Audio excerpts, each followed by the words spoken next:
Здравейте, казвам се Smurfy02.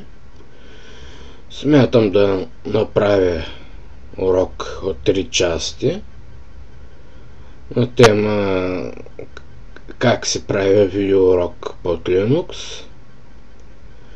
Аз ще ви обясня как това става под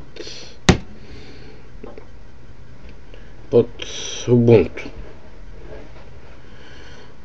Първата част представлява запознаване с работния план, нещо като въведение. Във втората част ще ви запозная с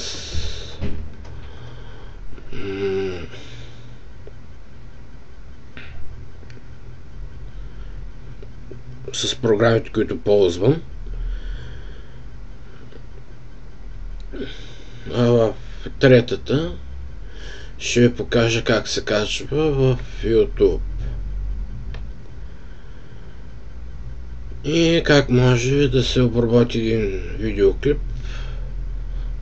с инструментите на YouTube. Ако урока се окаже прекалено дълъг, ще го направя в няколко части. След това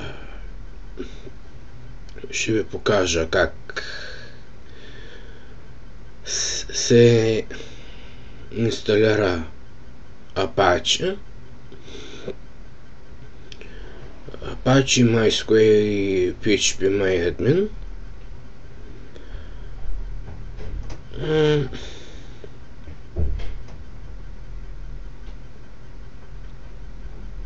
А след това ще започне поредица от уроци за HTML5 и CSS3.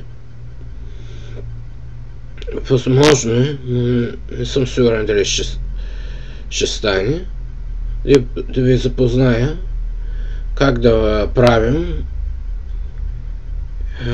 веб графични елементи с GIMP.